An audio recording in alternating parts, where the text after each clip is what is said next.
The Stanley Cup is one of the toughest trophies to win in professional sports. It's grueling mentally, emotionally, and physically. Many teams, as an example the Tampa Bay Lightning, have lost in the playoffs first before they have found success.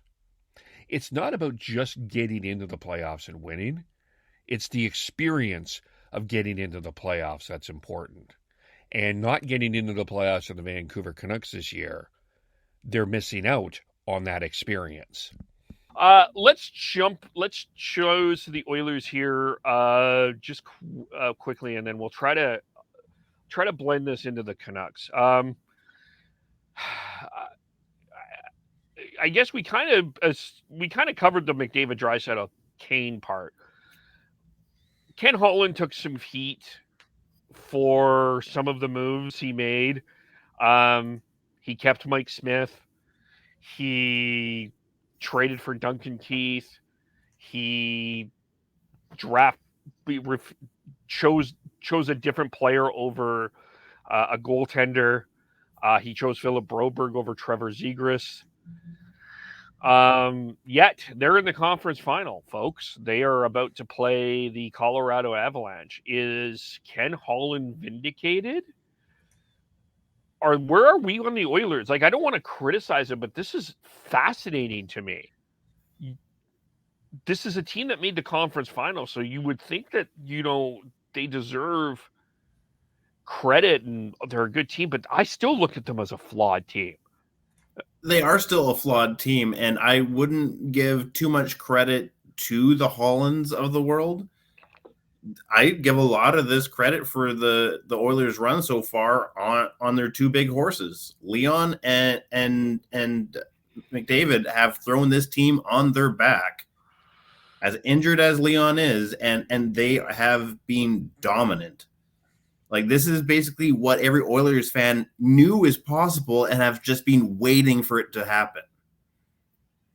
So, yeah, I don't give the credit to the management. I give the credit to their big players basically putting this team on their back and dominating.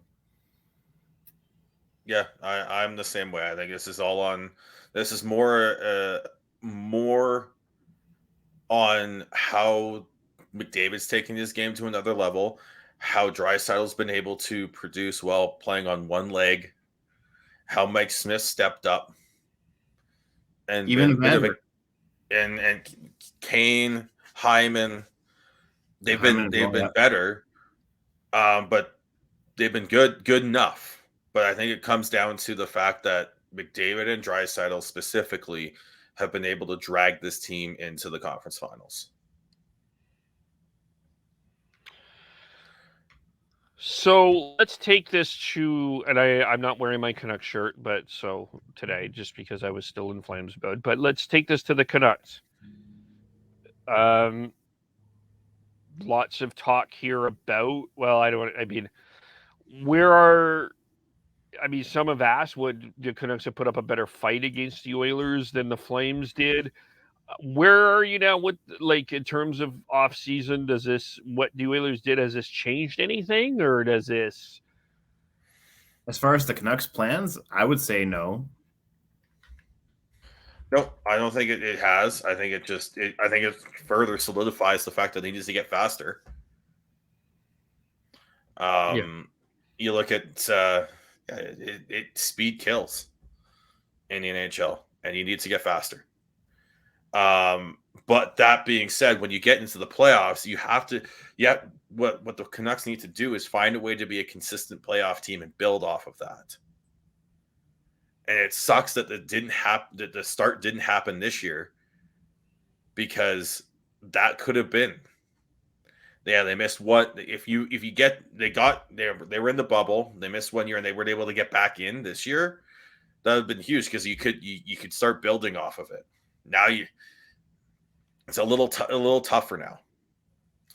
And you look at the Oilers, and they've made the playoffs now 3 years in a row. And they're starting to build something there, and the players are starting to learn. The top players are starting to learn what it takes to win in the playoffs. So to everyone that said, what's the point of making the playoffs? It's that. Look long. Everyone says they're looking long term here, but they're not. They're only looking at this in their tiny little tunnel about how they want a perfect fucking rebuild to happen. But guess what? It never fucking happens that way. Yeah, someone tweeted out it today. Tweeted at a reporter today or commentator in Canucks land.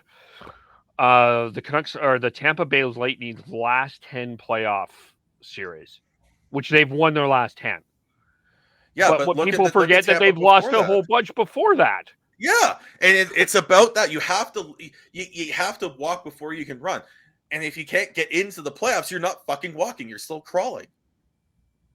Yeah. And what do you think? Can the Canucks make the playoffs next year? Let us know. Follow us on Twitter at Shifts and Pucks, Facebook.com Shifts and Pucks, YouTube.com Shifts and Pucks, Twitch.com Shifts and Pucks. Subscribe wherever you get your audio, as well as on the Area 51 Sports Network.